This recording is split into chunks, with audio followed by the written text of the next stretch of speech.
The cost of fighting forest fires is escalating dramatically.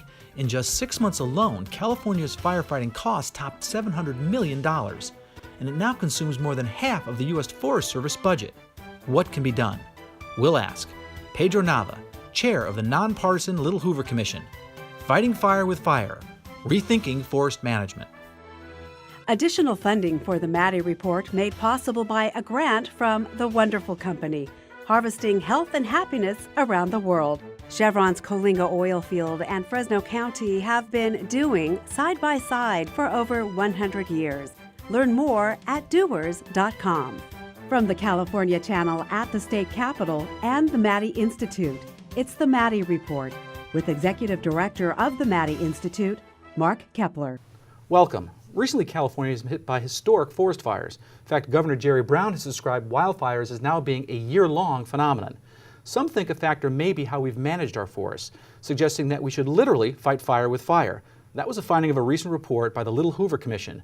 The chair of the Little Hoover Commission, Pedro Nava, is our guest. Welcome to the Maddy Report. Thank you very much. So let's talk about the size of the Sierra Nevada forest. How big is it, and how big a problem is this?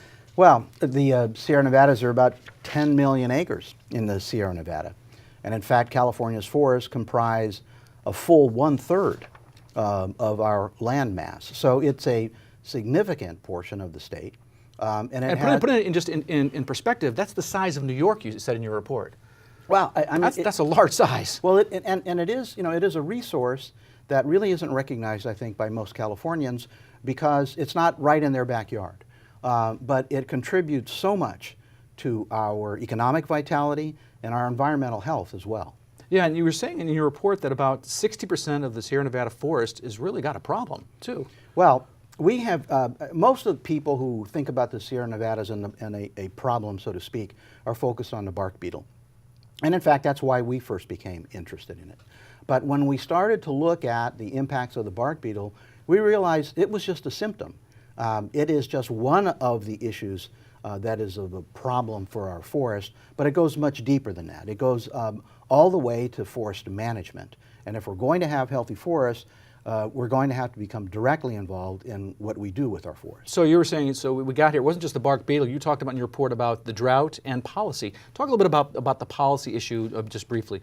Yeah, this is very interesting because it's one of those sorts of things where it was well-intentioned back in the early 1900s. They had wildfires in other parts of the country, and so there was a federal policy that was promulgated. And the federal policy is important because 57% of California's forests belong to the federal government. We think we control our forests, but we only have 2% of it.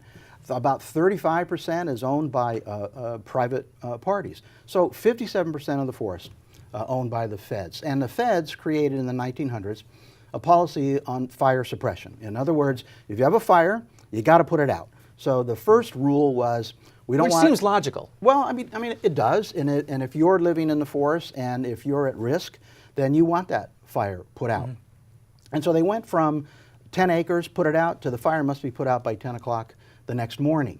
Now, the consequences of that is exactly why we are in the situation where we are now.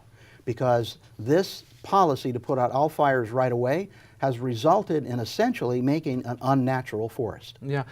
So why do you want a healthy forest? Why do healthy forests even matter? Well, healthy forests matter because of air quality, for example, and also because 60% of California's watersheds are located in the forest.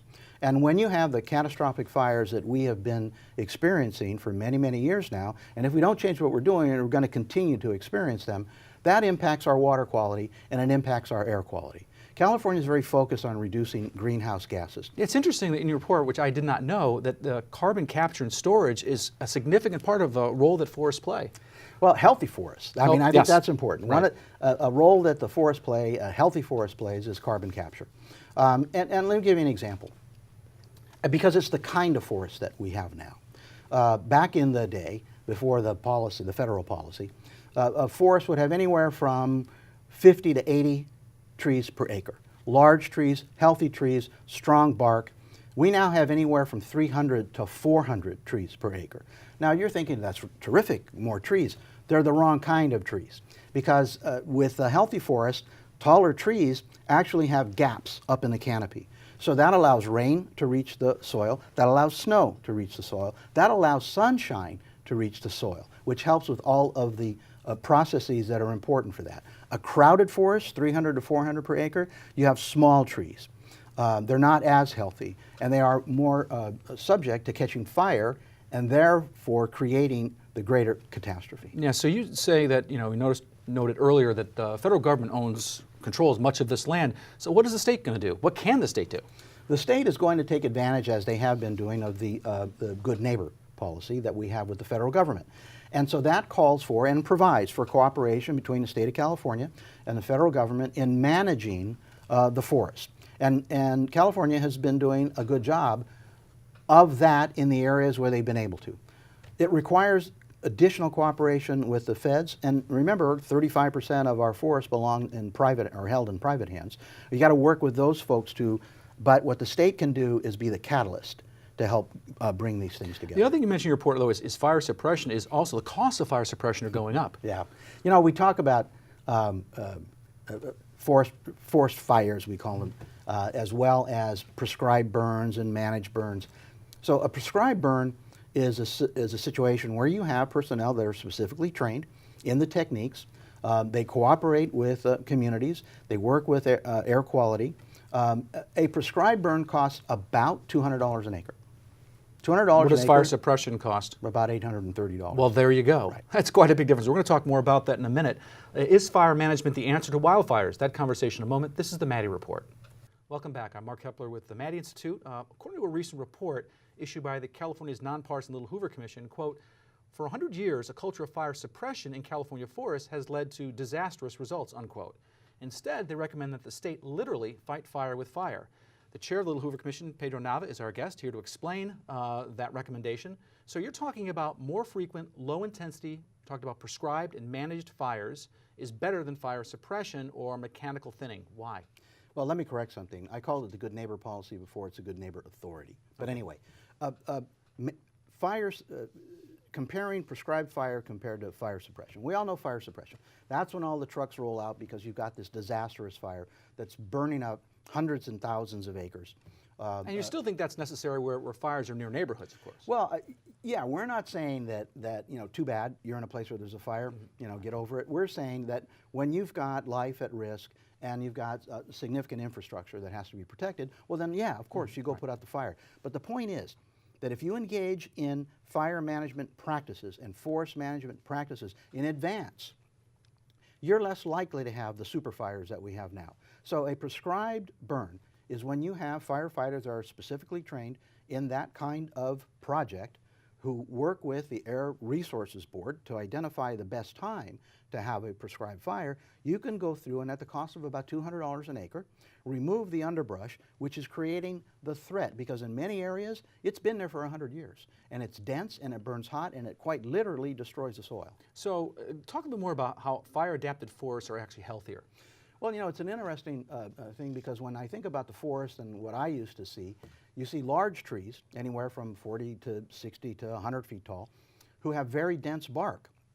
Now, those are trees that have grown up with natural fire conditions. A natural fire thins out the vegetation on the forest floor. It also burns up what they call duff, which is like the bark and the rest of the debris, so to speak, that's on the forest floor.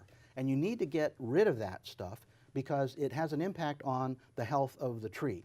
Large trees are stronger, they are more resilient, their bark is more fire resistant. They have the ability to resist a pest like a bark beetle. Well, let me ask you this. Do you have any data that supports this idea that a natural fire approach is better than fire suppression? Yeah, there is a significant amount of research that has been done in this by scientists that have devoted their careers to it. So yes, it's very firmly well established in the literature that in order to have a healthy, resilient forest, you have to have this kind of fire. I think I actually read in your report there was a study done by a UC Berkeley professor who compared this mountain. One side was on the Mexican side, one side was on the American side.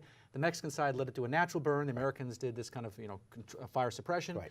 Much healthier forest on the Mexican side. Right. And I'm really very pleased that you've read the report in such detail. But you're absolutely right.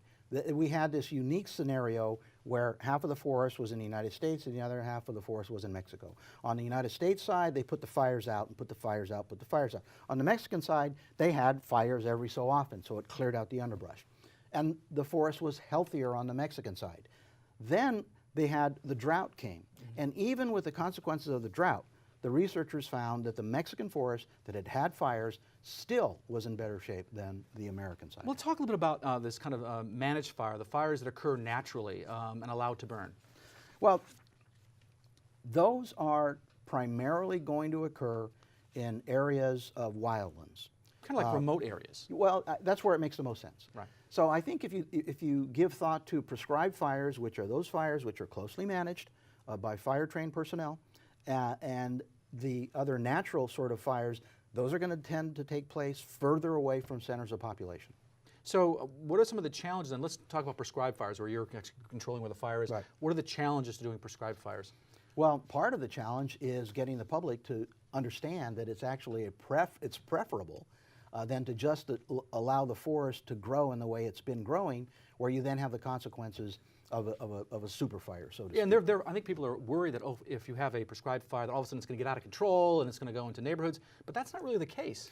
Well, as in most of life, nothing is 100% certain. Right. But with prescribed fires, you have, again, personnel, firefighters who have been trained in those techniques, who have identified the areas that are the best candidates for prescribed burns. You then work in conjunction with the Air Resources Board, because you want to do this on a day, you don't want to do it on a day where the air quality is already bad. Right. And then you want to do it with the geological services and the weather services, because you want to have some sense of how the winds are going to blow. And an interesting thing, it was also, I did do a deep dive into your report, there were 16,626 prescribed fires. Only 14 ended up escaping. So it's a minuscule number. So it's maybe something of concern. Maybe it's not as bad as people think it is. Well, what about what can be done to address kind of the challenges using a fire management plan? That conversation in a moment. This is the Maddy Report. Welcome back. I'm Mark Kepler with the Maddy Institute. We're talking with Pedro Nava, the chair of California's Little Hoover Commission, about a recent report entitled Fire on the Mountain that argues that forest fires, if properly managed, will result in healthier forests and fewer out-of-control wildfires. A big concern, however, is how forest fires, even the ones that are managed, impact carbon emissions and air pollution. We talked about that earlier. So people may not be aware of the fact that California forests are among the largest carbon sinks that we have in the state. They absorb and store a lot of carbon. Can you talk a little bit about that? What are the numbers? Right. Well, and I'm going to refer to my notes, because so for example, in 2010, the above-ground plants for our forests stored about 898 million metric tons of carbon. And those are really important in sequestration. But we lose that when we have the wildfire. So for example, between 2001 and 2010, we lost about 180 million metric tons of carbon due to those disturbances. Now, So I'm doing the math quickly on this. They said something like 53 metric tons equals 11 million cars. So 3 times at 33 million cars. Right, right. And think about it. That's a lot of cars. And it's a lot of cars, and it really works against how sincere California is in reducing greenhouse gases. And we have a leadership role in the world in technology and application of reducing greenhouse gases. But it makes no sense for us to ignore one of the places where we are losing our ability to sequester carbon by not taking care of our forests. I think your report says something like 25% reduction since the early 1900s in carbon capture. Right, and if you were to break that down into dollars and cents, how much more money do you think we would have to spend to recover that 25%? Either in different applications of technology or in how we change our behavior. So if you want to, I guess what I'm saying is that healthy forests work hand in hand with the reduction of greenhouse gases and carbon capture. Yeah, so you really see this as a system. It's not just discrete issues. Right. It all works together. Right. You know, it's interesting, wildfires don't count against air quality standards, but prescribed fires that you manage do. Right. And so they all increase levels of PM 2.5, which are those very, very small particles of air pollution that get in your lungs, that are in your bloodstream, that can be very damaging. So how do you change public perception on this issue? Well, we have a wonderful example, and that is what California did in terms of the drought. It used to be that people really didn't care too much about where water came from and believed that they had enough water to last forever and ever and ever. Well, we had a drought, and it's been dramatic, and it's been significant. And so California, with the State Water Resources Control Board and with water districts throughout the state, agreed to put together a public education plan about saving California water, and it has been a tremendous success. And a few years ago, you might not have thought that it would have made much difference, but it does. We think you can do the same thing with the forest. We think that when you explain to people how important it is for California in terms of their air quality, their water quality, their recreational opportunities, that they'll begin to understand that that 1/3 of our state is something that's precious and needs to be protected. Yeah, I think they would focus on not the short-term implications of air quality, but the long-term implications. Right. And the other issue too, you kind of touched on this, is that the larger trees have a bigger impact on air quality, carbon sequestration, than the smaller ones. Right. So that's kind of important as well. So you've got this thing called a forest carbon plan. Right. Goals are calling for 500,000 acres of non-federal land and 500,000 acres of Forest Service land per year be kind of fixed. Another 10 to 15,000 acres of Bureau of Land Management a year be addressed. Right. That's like double the current standards. How likely is that to happen? Listen, you've got to reach for the stars. I mean, it is going to be difficult, and it is going to be complicated. But quite frankly, most things that are worth doing, they are. If it were easy, it would have been done already by somebody else.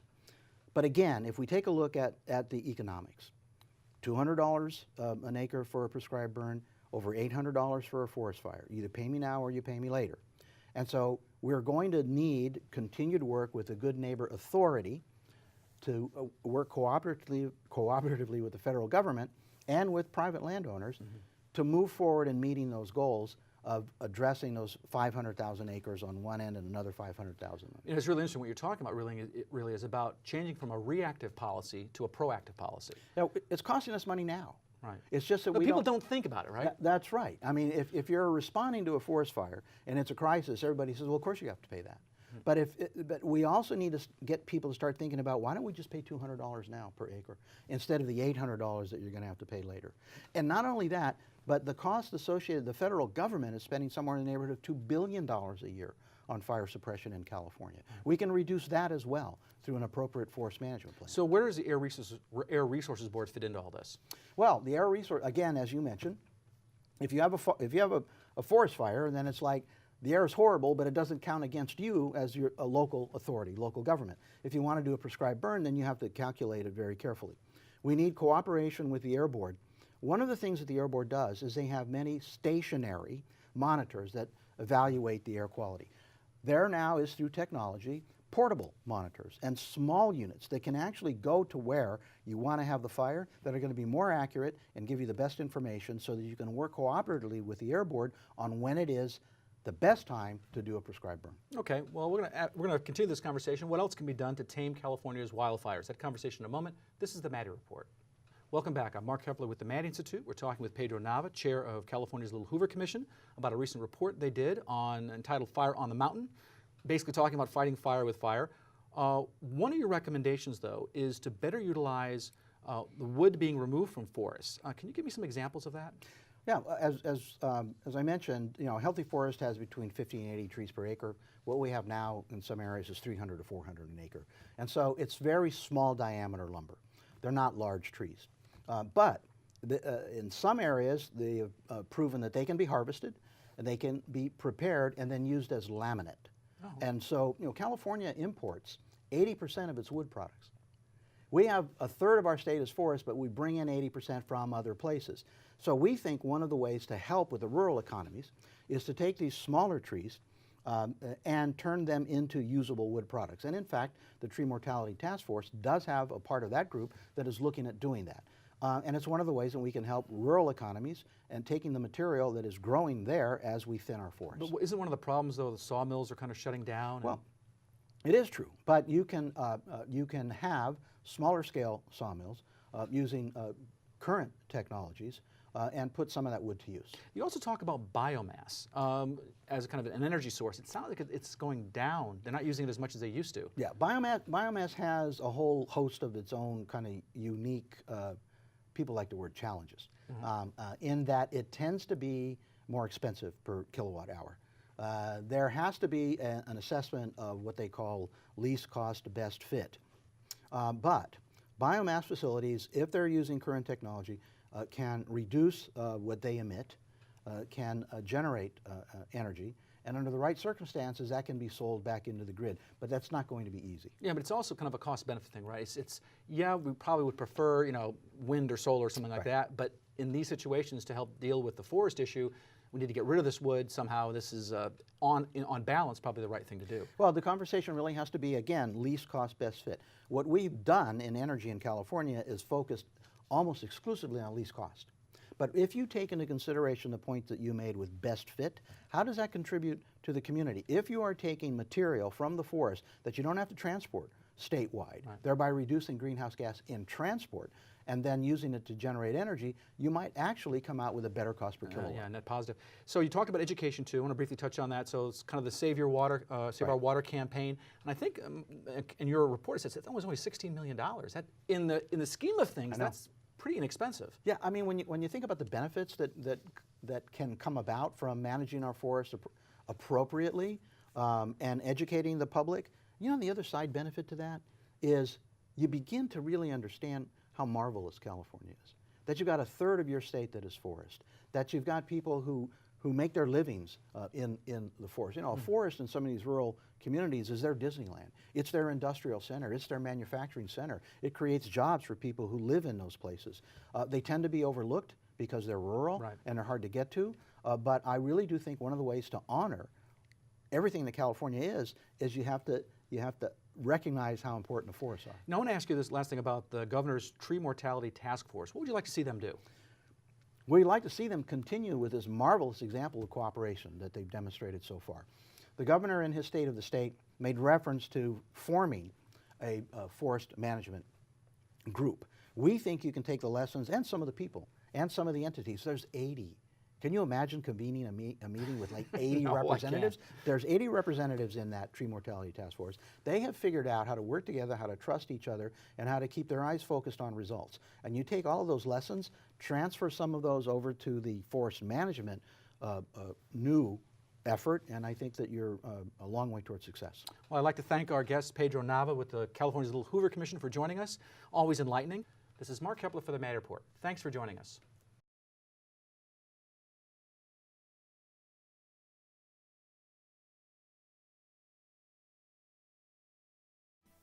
The views expressed in the Maddy Report are those of the individuals participating in the program and do not necessarily reflect those of the California Channel or the Maddy Institute.